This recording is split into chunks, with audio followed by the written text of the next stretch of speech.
Hello, everybody. Good morning, good afternoon. This is Jan here at Gated Talent, and today we are joined by Elissa Shuck to learn all about the power of questions to market yourself in interviews. So, hi, Elissa. How are you today? Thanks for being with us. I'm doing great. Glad to be here. Fantastic. All the way from Arizona as well. Uh, Yes. So Elissa is a workplace and career life coach. A corporate career journey includes losing a job 3 times due to corporate restructure, then transitioning industries 4 times, and then pivoting role direction 6 times and achieving 12 career promotions, including being invited to co-found a startup. And now her coaching practice and courses are helping people with the same tools and principles she used to navigate her career, surviving, thriving, and finding a sense of purpose every step of the way. So we're about to get started, but just a reminder, you can use the chat box on the side of your screen to send us questions at any time during Elissa's presentation. And then we'll have a few minutes at the end to answer your questions. So let's get started. Elissa, take it away. All right. Thank you. Marketing yourself with questions is one of my favorite things to talk about. I have a marketing background. My more recent career years have been focused on marketing and branding. And when you include some of these principles during your interviews, it's such a great way to what I would call guide the narrative in the interview. That's what you really want. You want to be able, you can't control what they're thinking about you, but you can definitely guide what they're thinking about you and give yourself more opportunities to share your value. And that happens when you ask questions. Now, as Jan mentioned, I have an eclectic career history, but it's always served me well. And I've been able to make all of these transitions and navigate disruption, whether it was thrust upon me or if I set my sights on something that I wanted for myself. And I'm a natural storyteller. So putting this together in a way that will help you include your own storytelling through asking questions is the outcome that I know we're going to have in this webinar. So first of all, asking questions during an interview might be the most underrated part of an interview. And by questions, I mean the questions you ask. Most people think they don't get to ask questions, or they go into an interview feeling like the other person's in a position of authority and you don't get to ask questions, or if you do, it'll be annoying. That's not the case at all. I want you to plan for it because an interview is your opportunity to evaluate the company and the role for their fit to you as much as their determination of your fit for the position and the culture. But most importantly, it's your way to uncover pain points, and in the responses that you get to your questions, give yourself additional opportunities to share your value, to market yourself. Now, the questions you ask are going to provide you with information for sure. Very helpful. You may uncover something that gets you more excited about the role, or you may uncover something that makes it feel not as attractive, or an area that you do not want to participate in. But this is your way to showcase your skills and experience because it creates conversation. The best interviews are conversational in nature. That makes everyone involved more comfortable because it's more like real life people talking, right? We all know how to do that. We all know how to talk to someone else. And the more you can create that kind of atmosphere during an interview, the better off you're going to be. And it's the perfect way to demonstrate what it's like to work with you. That's the goal. Every recruiter, every hiring manager is looking for the aha moment. This might be the one kind of thought in their brains. So you giving them that moment as quickly as possible and through ease and certainty in conversation is that perfect way to showcase what it's like to work with you, what it would be like to have you on the team or leading a team. And questions are your way to help create more opportunities for yourself, because you can't control the questions they are asking you. I've had clients say, hey, I prepared for everything, and they didn't even ask me a single one of the questions I prepared for. And that's normal. And that's why you asking questions is your way of taking control and your way of showcasing more of what you bring to the table. So when and what? Do not wait until the end of the interview to ask your questions. Do your very best to ask them strategically throughout the interview. In marketing speak, this is about engaging your audience. Be a good listener. Know who you're speaking with. Maybe you've done some research, and so you know that the person you're talking to, maybe it's someone on the executive team, has done a podcast interview. Listen to it. Get a feel for who they are, and that'll help you determine the kinds of questions that you ask. When you're curious to know more or need clarification, ask. Remember, this is how normal conversations happen, right? When someone says something that's interesting, you say, oh, tell me more about that. This can happen during the interview as well. And the more you take control of that throughout, the better off you're going to be. So now I want to give you some sample questions. And I think you'll have a copy. We'll be giving them a copy of this webinar, right, Jan? Absolutely, yeah. Okay. About an hour after the end, Okay. at the end of the webinar. So you'll have the questions in here, but I'll also send Jan some follow-up documents so that there are additional questions. I've kind of picked some highlights here that you can ask, but you'll also be able to come up with your own questions simply by looking at the job description. If you need more context about something that's in the job description, one of those bullet points, then write down your question. Asking questions about context is a way for you to create a focused answer. Because if you try to determine all of the possibilities in how you answer that question, most of the time you're just going to water down your answer. It's going to be too much information. So when you need more clarification, when you need more context, ask. Now let's get into the ones that are marketing yourself.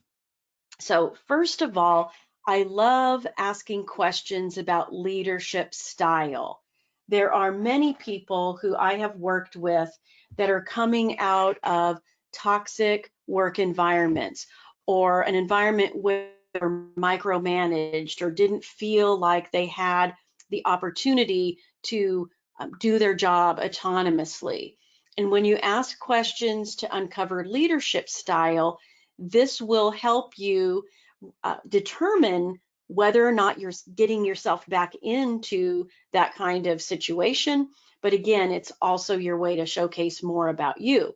So you could ask a question like, how do you stay engaged with what's happening on a day-to-day basis? And if the person says, well, I like to just schedule one-on-ones and meet with each of my team members once a week, and then I make myself available throughout the day. I walk around, check in, I try to keep it pretty light and casual. So when they answer with that, your response can be, oh, that's really great to know. I've always enjoyed one-on-ones. Do you have a particular agenda that you like to cover? Now you get another answer, right? Now it's conversational. And they say, well, the agenda is typically whatever, XYZ. You could say, great. One of the things I always like to cover is ROIs and KPIs for the marketing campaigns that we currently have going. I've found that when I'm managing the KPIs on a regular basis, I'm able to make pivots and tweaks, and of course, running them by my manager has always been a way to kind of validate that decision and uncover anything that might be happening. So you see what I just did there? I created conversation, but I also took the opportunity to share some of my relevant experience that is aligned with how they answered the question. Another great one. What are your favorite aspects of leading others? This will really tell you if someone is a leader, is the kind of leader you want to work for. If they don't have an answer quickly, now they may have to think about it for a minute, because some of these questions they've probably never been asked by a candidate, which is a good thing because it makes you look smart, it makes you look like you care and that you're very interested in them. But pay attention to how they answer. Another one, what have you found works well for helping people work together? Another really great question, because this will help you understand, do they get people collaborating? Do they have a strategy for helping people work together? All super. And when you get the response, then you can share your experiences helping people work together. It's your opportunity to talk about your transferable skills, your soft skills. Maybe you're a great collaborator. Maybe you're someone who is the idea person in the room. Maybe you're the person that helps keep people grounded and creates a sense of harmony. Well, you'll have a chance to talk about that once they respond to this question. And this last one I really love, which is, if I'm hired, what is the best way I can support your efforts or your vision or your strategy?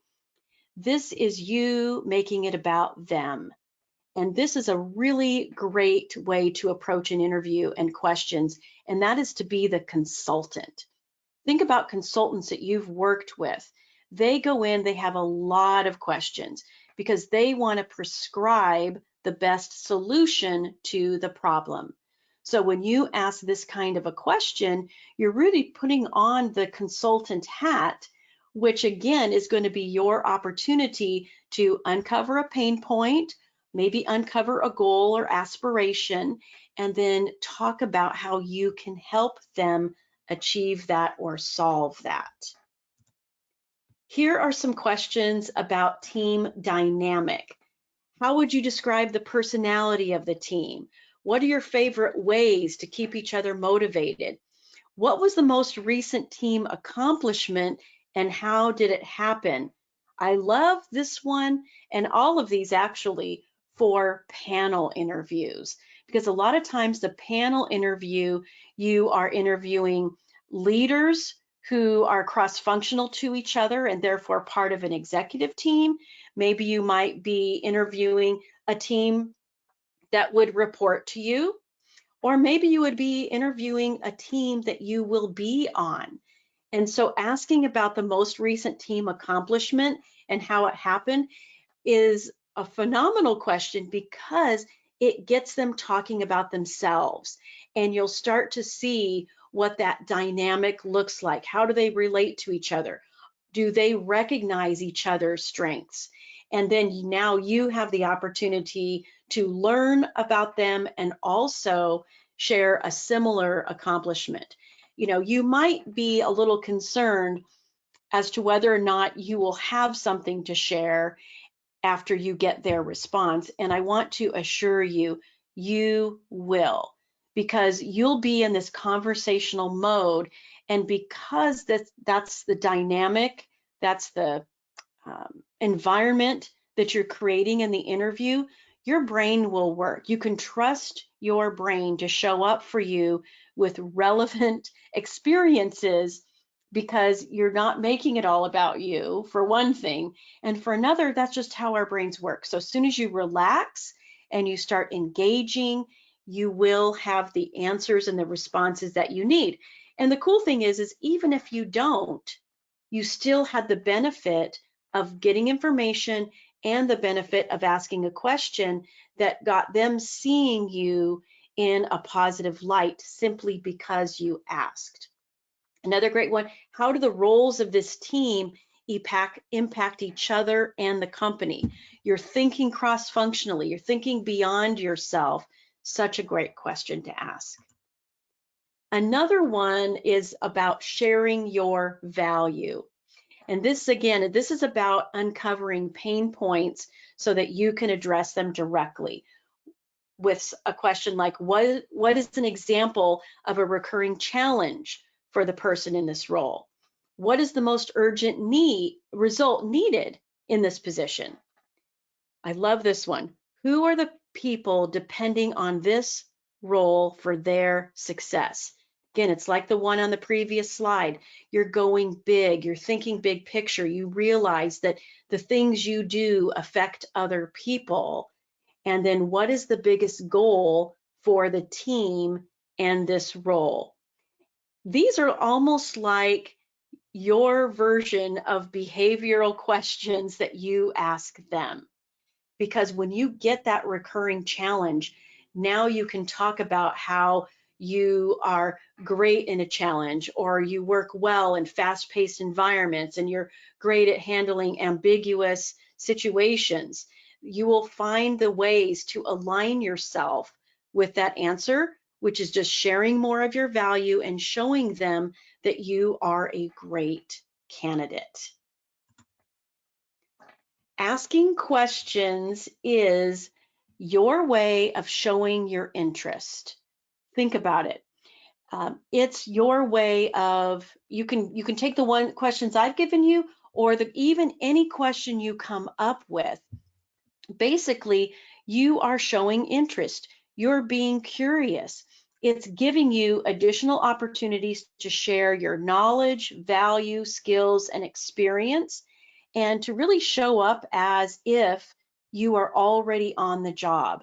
And I encourage you to think that way. Think about it, act like the job is already yours.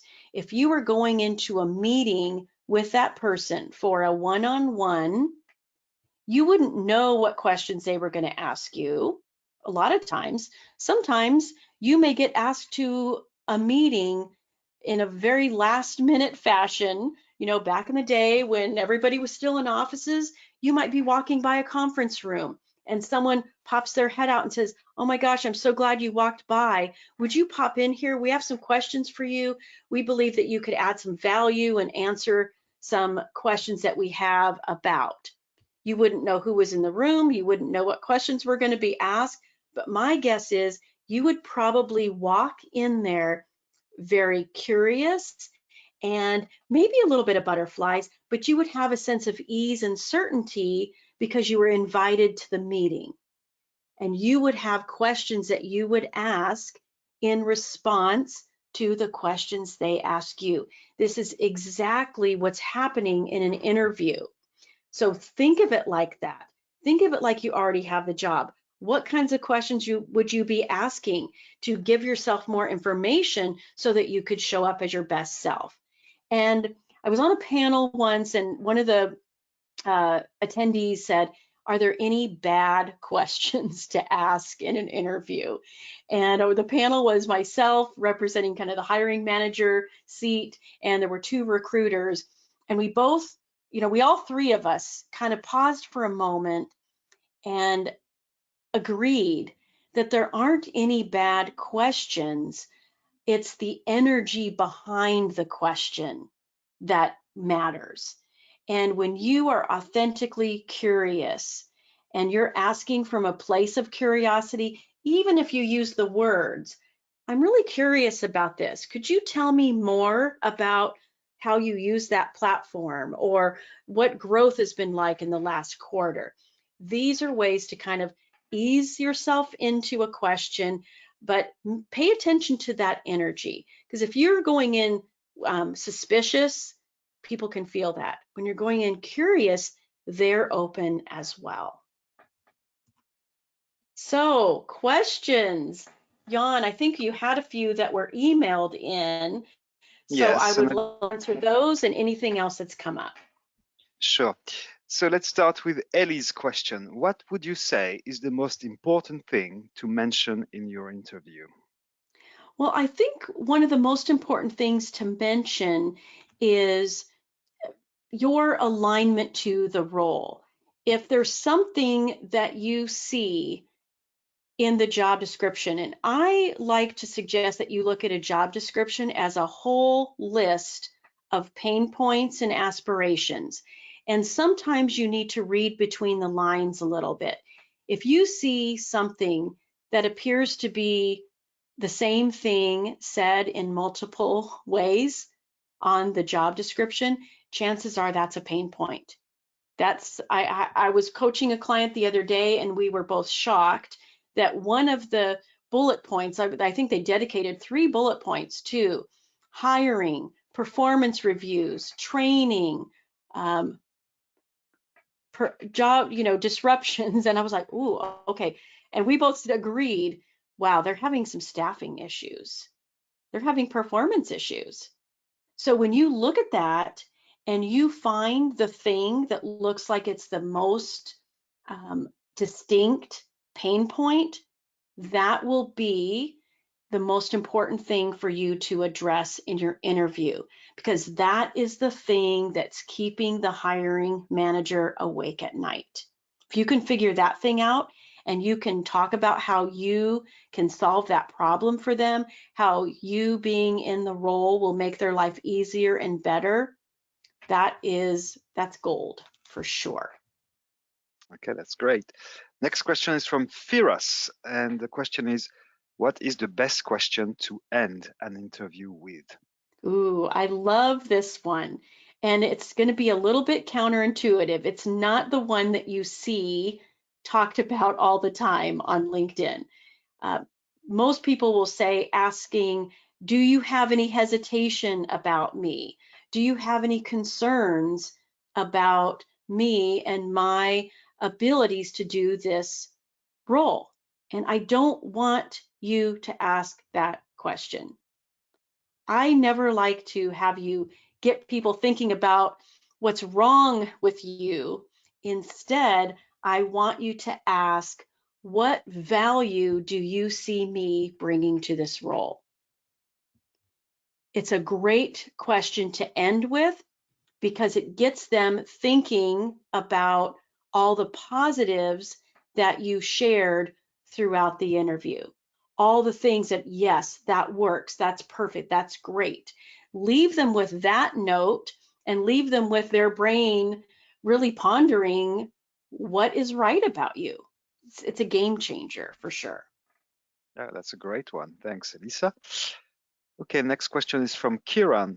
How do I go about asking that I'm curious to know about the company culture? What's the best way to ask about that? I think some of the questions that I shared on the other slides will naturally uncover company culture, Mhm. but I don't think you need to worry about being too fancy about it or anything like that. If you say, you could ask, what is your favorite thing about the company culture? That might be a way to kind of get them talking about what's positive, which would be great, gives you some insight. If and again, sometimes what they say and what they don't say is very telling. So if you ask, what's your favorite thing about the company culture, and they kind of hesitate or have a hard time coming up with something, just that might tell you, A red or flag. raise a red flag for you, like, okay, maybe if they're having a hard time, maybe this isn't such a great culture. Hmm. Yeah, absolutely. Okay, we received a new question from Susan. How do you deal with a person who has a set list of questions and does not go off script? So interesting. Some people are ticking boxes, right? You get that feeling in an interview that they're just ticking their boxes. I do believe that even if you kind of know how you want to answer the question, taking a moment to ask for more context is a good way to sort of break that pattern, to give yourself an additional opportunity to ask questions and share more. Sometimes you just can't get them off script. And that's okay, because you could still ask all the questions that I shared with you at the end of the interview.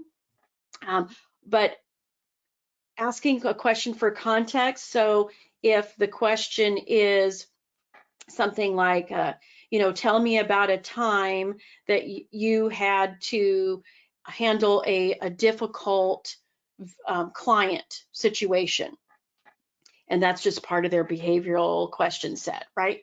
You could say, I've got a number of different situations. As it happens, in my previous role, there were a lot of challenges because business was moving very quickly. Let me ask you this. What would you describe as the most painful challenge that this role would have to encounter when it comes to interpersonal relationships? Now you're getting some context, but you're also kind of setting a stage for them to now open up a little bit more. And you may uncover something like, well, this particular department is very challenging, or you may realize that the business is very siloed and people don't talk to each other as much. It will help you, just crack through that question list a little bit more. Even if you know how you want to answer, just get a little bit more context. Get them talking about themselves a bit. Okay. Steve would like to know, is there a way to handle questions that you do not feel comfortable with or that you don't feel strongly enough about by asking a new question to deflect, basically? Interesting. Well, there's a couple ways that I think sometimes this happens. First of all, it can happen if the question is about a skill or a platform or a tool that you don't have direct experience with. And sometimes that'll put you off because you don't want to lie. You want to tell the truth in an interview. And so a way to answer that would be that based on what you know about that and the similarity that platform has to others that you've worked with, you're confident that's going to be a seamless transition for you. You could ask a clarifying question that might help you feel more comfortable answering, and that would be, well, would you give me an example of how you use that tool in your business? And you may find out that it's a brand new tool, or you may find out that it's something that's legacy and they've always used that. Either way, that might give you another bit of comfort about it. If it's a question about a gap, sometimes that's a question people don't want to answer. Tell me about your employment gap, or how come you had a gap? And in that case, you can be very straightforward and say, I was handling a lot of personal situations and I would prefer not to answer that question. There's nothing Okay. wrong with that answer if that's how you want to answer it. Okay, that's great. And we have time for a final question from Stella. What are the must-ask questions for a role which reports to the CEO? Oh, for a role that reports to the CEO? Oh, I love that question. I love that you're asking that, because one of the things I suggest you do is, when you're asking questions, is to think of your audience. What is their interest? What is their role? And most often, a CEO is a big picture person, right? They're thinking about, they don't call it executive summary for no reason, right? That's why you send bullet points in your email to the CEO instead of long paragraphs. So when you're interviewing with the CEO, always ask a question about, where do you see the business in 5 years? Like, that's a typical one you'll get, right? Where do you see yourself in 5 years? Ask that question of the CEO. Ask them the question, what keeps you up at night? You will uncover a lot with those two questions, because now you're tapping into where they want to see the business go and what is preventing it, at least in their mind, what's preventing it from happening. And you'll get them talking about themselves and sharing their passion for the business. And that can always be helpful in them feeling heard as well, because that's the other, everybody wants to feel heard, but a CEO wants to feel heard, and they want to feel like the people that they're bringing onto the team have their back. And you asking those two questions can be really helpful in demonstrating that. Fantastic. Well, that takes us to the end of this webinar. So thank you so much, Elissa, for all these great sample questions, some very useful ones, I think, here. and for your answers to these questions. I think it was a great way to close up this session. So thanks, Elissa. Have a good day in Arizona. It's the end of I the day will. here, almost. And Thanks, yes, everybody. everybody will receive a copy of the slides in about an hour's time. Look out for an automated email from us. And you'll also have links to contact Elissa should you wish to do so. Thanks, everybody. Have a great day and speak to you soon. Bye-bye. Bye.